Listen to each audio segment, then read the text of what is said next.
Okay, तो previous video के अंदर हमने कितना पढ़ लिया था, तो वो वीडियो स्टॉप हो गई थी। अच्छा, एक्यूट बैक्टीरियल साइनोसाइटिस और एक्यूट ओटाइटिस मीडिया इन दोनों के अंदर सेम ऑर्गेनिज्म है, सिर्फ तीसरे का फ़र्क होगा, यानी दोनों के अंदर स्ट्रेप्टोकोकस निमोनियाई और हीमोफिलस इन्फ्लुएंजा है।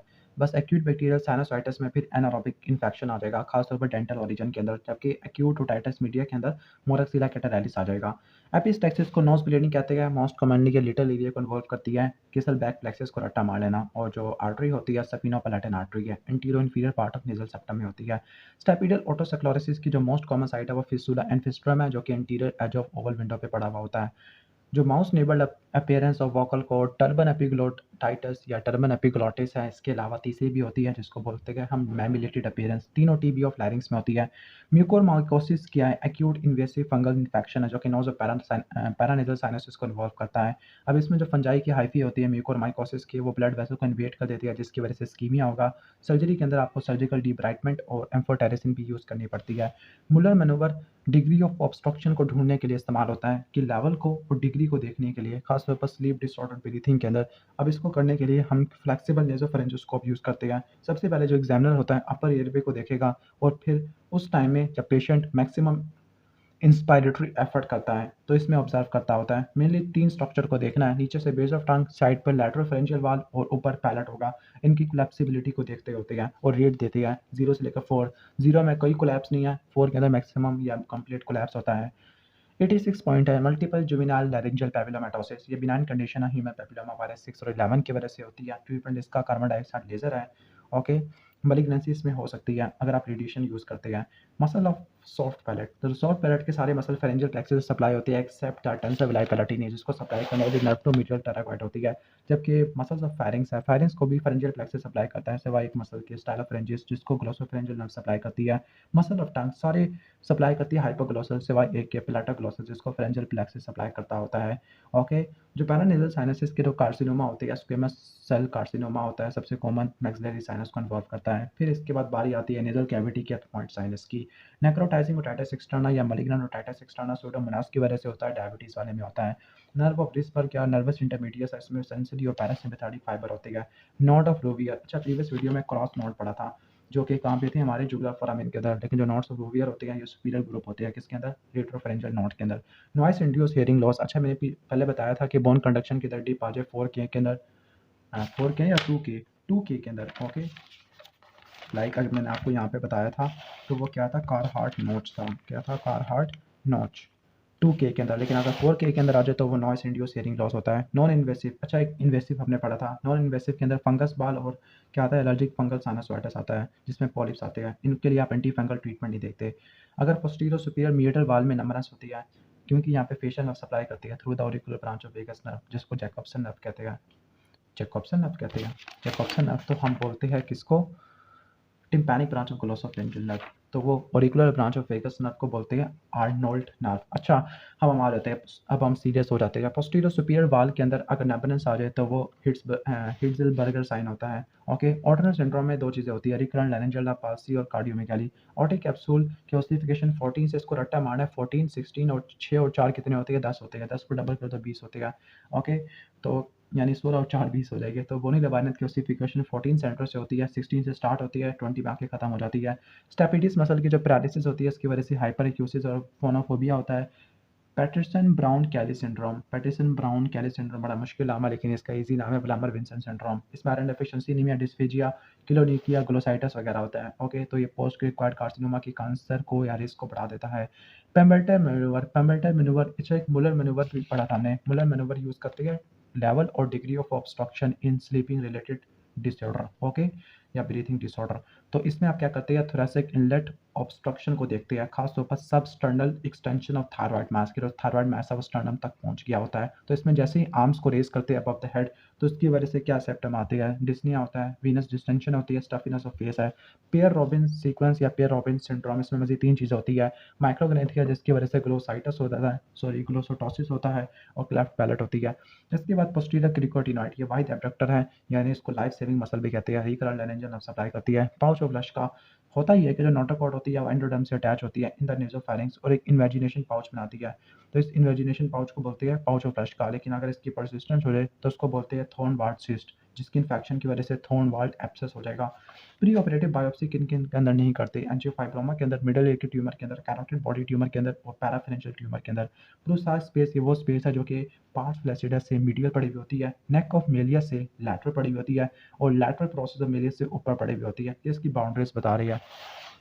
इसके बाद सेमोमा बॉडी है। Psammoma body papillary cancer of thyroid, ovary, meningioma में देखने को मिलती है। डेथ के पाउच नेजोफेरेंजियल म्यूकोजा का डायवर्टिकुलम होता है जिसने एंटीरियर लोब बनाने हैं, लेकिन अगर ये इसका जो ट्रैक होता है अगर ये परसिस्ट रह जाए तो ये क्रेनियोफेरेंजियल किनाल बना लेगा और ये क्रेनियोफेरेंजियोमा बना लेगा। डेथ के पाउच रिक्रूटमेंट के अंदर लाउडनेस की एबनॉर्मल ग्रोथ होती है और ये कॉक्लियर लीजन्स में देखने को मिलती है। रिकरेंट क्रिकोथायराइड का सप्लाई नहीं करती। राइनोफाइमा में हाइपरट्रॉफी होती है सेबेशियस ग्लैंड की, तो ये एक्ने रोज़ेकिया के साथ एसोसिएटेड होती है। राइनोसेक्लेरोमा क्लेप्सिला राइनोसेक्लेरोमेटस की वजह से होता है। इसमें कैटरल ग्रेनुलोमेटस और सिकाट्रिशियल स्टेज होती है। इसमें वुडी इन्फिल्ट्रेशन होती है अपर लिप की। इसके अलावा लाइनिस को इन्वॉल्व कर सकता है, सब ग्लॉटिक एरिया को, ट्रैकिया को इन्वॉल्व कर सकता है। इसके अंदर म्यूकोलिक सेल और रसल बॉडीज होती है। लारेंजियल कैंसर के रिस्क फैक्टर के अंदर अल्कोहल, टोबैको स्मोकिंग, जर्ड आ जाएगा। वुड डस्ट, अच्छा वुड डस्ट की वजह से थ्रोट का कैंसर भी होता है। एस्बेस्टोसिस की वजह से मेसोथेलियोमा भी होता है। Nitrogen mustard compound, irradiation, genetic susceptibility है। ओके, इसके बाद दूसरे नेजल पैरानेजल साइनसेस के इसको छोड़ दो। रसल बॉडी राइनोसेक्लेरोमा में होती है। यहाँ पे जो प्लाज्मा सेल होते हैं उनके अंदर इओसिनोफिलिक स्ट्रक्चर होती है जिसमें एंटीबॉडीज होती है। सेंटर ट्राइड के अंदर nasal polyp, aspirin hyper sensitivity, aspirin sensitivity और ब्रोंकियल एस्थमा देखने को मिलता है। शोमान बॉडी सार्कॉइड ग्रेनुलोमा में देखने को मिलती है। शेनेडेरियन मेम्ब्रेन रिस्पिरेटरी म्यूकोजा को कहते हैं। इसमें सूडोस्टेटिफाइड सिलेटेड कलमनर एपिथेलियम होती है। शिवार्ट साइन पिंक रिफ्लेक्स होता है through the intact tympanic membrane, खासतौर पर ओवल विंडो वाले एरिया के अंदर, तो ये एक्टिव ऑटोस्क्लेरोसिस को इंडिकेट करता है। साइनोड्यूरल एंगल को सिटेली एंगल कहते हैं। तो ये सिग्मॉइड साइनस और मिडल क्रेनियल फोसा की जो ड्यूरा प्लेट होती है, ड्यूरा और सिग्मॉइड साइनस के दरमियान जंक्शन होता है। सिपल सिंड्रोम में मेडुलरी कार्सिनोमा होता है थायराइड का। Number 2 phaeochromocytoma. Number 3 parathyroid hyperplasia. Sluder neuralgia के अंदर लोअर हाफ ऑफ फेस में पेन होगा, नेजल कंजेशन होती है, नाक से और आंखों से पानी आना शुरू हो जाएगा ड्यू टू न्यूरल्जिया और स्फिनोपैलेटिन गैंग्लिया।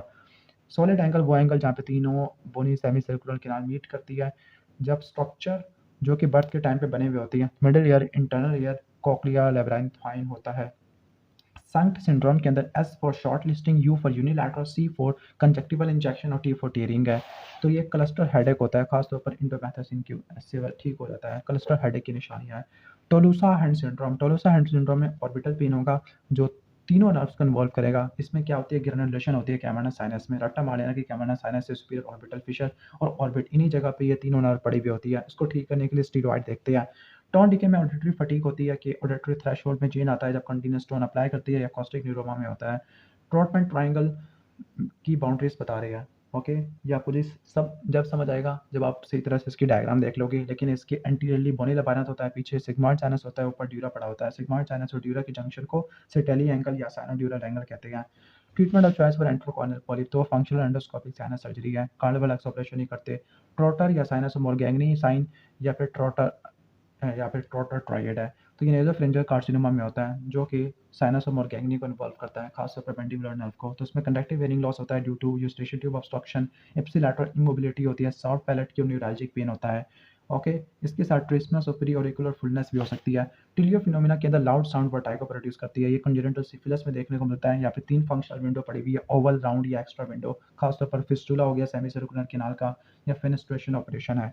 टर्बन एपिग्लोटाइटिस या टर्बन एपिग्लोटिस होता है, टीबी ऑफ लैरिंक्स में देखने को मिलता है। इसमें एडीमा और इन्फिल्ट्रेशन होती है। ल्यूपस में क्या होता है, अच्छा टीबी में तो एडीमा और इन्फिल्ट्रेशन होती है, ल्यूपस में पूरा खा जाता है, एपिग्लोटिस को उड़ा देगा।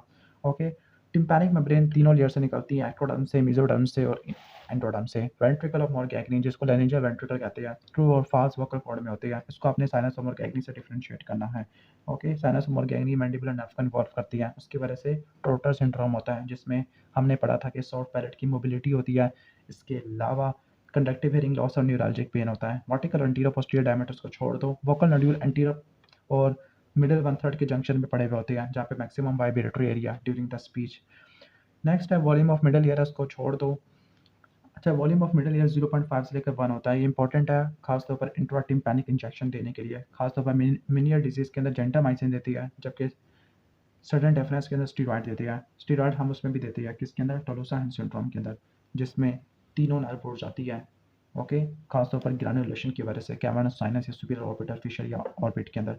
इसके बाद वेलनबर्ग सिंड्रोम होता है। वेलनबर्ग सिंड्रोम में पोस्टीरियर इंफीरियर पाइका का होता है। इसमें वर्टाइगो, नोजिया, सेरिबेलम को इन्वॉल्व करता होता है mainly. Lateral part of medulla की इस्कीमिया होता है। हॉर्नर सिंड्रोम हो सकता है। Dysphagia, dysphonia, ataxia, loss of pain और टेम्परेचर सेंसेशन है। वुडरॉप प्लेक्सस वेन्स का प्लेक्सस है जो कि इंफीरियर टर्बिनेट के पोस्टीरियर एंड पे पड़ा हुआ होता है। यहाँ पे पोस्टीरियर एपिस्टेक्सिस होती है। रिस्बर्ग कार्टिलेज यूनिफॉर्म कार्टिलेज को कहते हैं। फाइब्रोलास्टिक होता है, कैल्सिफिकेशन नहीं होती।